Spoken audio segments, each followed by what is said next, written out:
السلام عليكم، مرحبا بكم معايا فيديو جديد. كنتمنى اموركم كامله تكون بخير وعلى خير. وانتم كتشوفوا الفيديو ديال اليوم توحشتكم بزاف بزاف بزاف بزاف. قريبا غتبقاو تشوفوني ديما موجده لكم ان شاء الله فيديوهات غزالين. كنتمنى اموركم كما قلت لكم تكون كامله بخير وعلى خير. وانتم كتشوفوا الفيديو ديالي. الفيديو ديال اليوم غادي يكون واحد الوصفه غزاله بحالكم. الوصفه اللي هي ماشي وصفه، هي اكله، عصير. خصوصا هاد الايامات ديال الصيف والصهد كنحتاجوا العواصير. كنبغيو شي حاجه اللي تبرد علينا وشي حاجه اللي تكون اون ميم طون خفيفه على الجيب وكذلك زوينه ومنعشه. المهم خليكم معايا حتى لاخر الفيديو باش تشوفوا العصير ديالنا ديال اليوم، وان شاء الله ينال الاعجاب ديالكم. قبل ما ندوز للطريقه ديال التحضير ديال الفيديو، فضلا وليس امرا، الناس اللي جداد ما تنساوش الاشتراك في القناه بالضغط على زر الاشتراك تلقاوه هنا لتحت. والى عجبكم الفيديو لايك وبارطاجيو مع الناس اللي كتعرفوا. يلا نمشيو لطريقه التحضير. انا رجعت لكم باش نوريكم المكونات ديال العصير ديالنا ديال اليوم. كيجي منعش وغزال، غير جربوه، راه خطير خطير. المهم نخليكم مع نحط لكم هكذا باش تشوفوا تشوفوا المقادير. المهم هنا عندي 4 الخوخات غسلتهم و4 الخيزوات.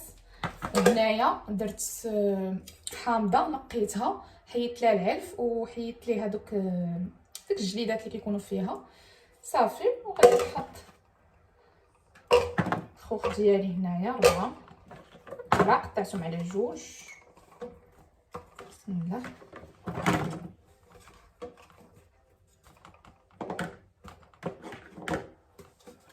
كذلك غادي نحط خيزو حتى هو غادي نقطعو هكا على جوج ولا 3، المهم على حساب خيزو كي داير عندكم.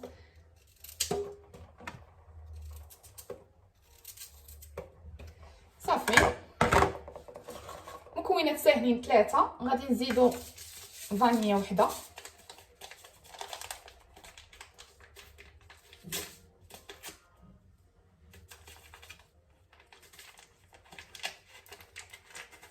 نزيدو فانيليا، وغنزيدو السنيده على حسب الذوق. السنيده نتوما عينكم ميزانكم، كل واحد وشنو واش كيبغي الحلاوه بزاف ولا. المهم انا غادي ندير قياسي هكا. مني غيخص من بعد الا جاني المسوس راه غادي نزيد صافي. وغادي ندير اطرو ديال الماء. البنات هنايا راه عندي اطرو ديال الماء، غادي نديرو كامل هنايا.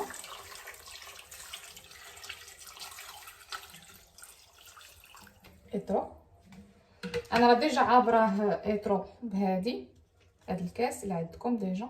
ما عندكمش راه خذوا قرعه اللي فيها اطرو وعمروها صافي. غادي نسدو الكوكوط ديالنا وغادي ندخلوها الطيب.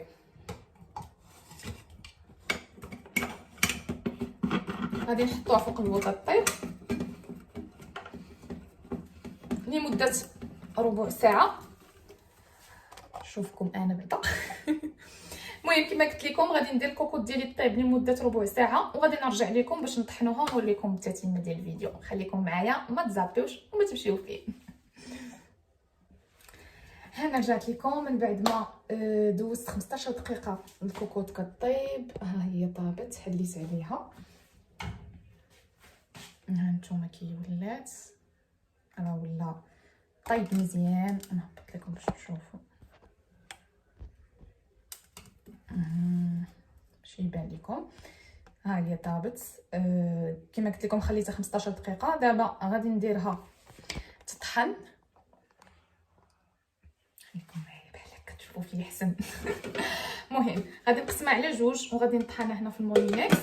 الا عندكم داك الطراب اليدوي تقدروا تخدموا به، سينو انا غادي كيف ما قلت لكم انا غادي نطحنها في مولينكس. الا عندكم الطراب اليدوي تقدروا تخدموا به. دابا انا غنديرها في مولينكس نطحنها وعلى ما ساليت، وغادي نرجع لكم باش نوريكم التتمه ديال الفيديو. خليكم معايا ما تزابيوش. كيف كتشوفوا انا طحنت البارتي الاولى، دابا بقى لي البارتي الثانيه تنطحنها وغادي نزيد عليها مازال الماء. هذه دابا تقريبا بحال عندي ايترو اللي درنا في الودي الماء، ومازال غادي نزيد 3 ايترو، يعني العصير كامل كيولي فيه 4 ايترو ديال الماء، يعني 4 ايترو ديال العصير. غادي نعاود نطحن كما قلت لكم هذه اللي باقا ليا، غادي نزيد نطحن البارتي الثانيه ونعاود نرجع لكم بين ما برد لي العصير، وغنوريكم الطريقه فاش زدت عليه الماء ونعاود نرجع لكم. راه كيجي خاتر وغزال وبنين. انا متاكده غادي يعجبكم، متاكده غادي ينال الاعجاب ديالكم. غير جربوه وتفكروني. خليكم معايا. انا رجعت لكم دابا من بعد ما عصرت العصير ديالي، ما شاء الله راه جا خاتر كيجي غزال. انا نزيد عليه، ديجا زدت عليه الماء كما قلت لكم، كتزيدوا عليه تقريبا 3 لتر ديال الماء باش يجيكم هو هذاك. حاولوا ما ديروه بارد باش يجي بارد، سينو راه غادي ديروه ديجا في الثلاجه يبقى عندكم تفضوا به، لان راه ما شاء الله راه كيجي فيه 4 لتر ديال العصير. انا هذا راه مثلج ودرتو باش يجي بارد. هانتوما كيما كتشوفوا العصير ديالنا وجد. غادي نزيد نديرو في الثلاجه يبرد، واخا الماء ما درتوش بارد بزاف، درت هذيك مثلجه. غادي نديرو شويه يبرد في الثلاجه على ما برد، ونعاود نحطو في القرعه ديال التقديم ونوريه لكم. هذا مكان، خليكم معايا حتى تشوفوا النتيجه النهائيه. واخا راه باين بلا ما نحتاج. كما قلت لكم غير حاولوا انكم تجربوه. غزال في هذا الصهد. المذاق ديالو كيجي رائع. مكونات الحمد لله متواجده في جميع البيوت، سهله ماهله، الطريقه سهله وبالزربه كيوجد.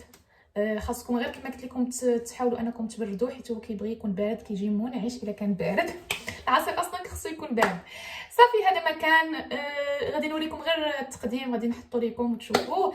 هذا هو الفيديو ديال اليوم. الى نال الاعجاب ديالكم ما تنساوش تخليو لي لي لايك بيان سور، خليو لي الاراء ديالكم ولي كومونتير ديالكم، راه كنقراهم.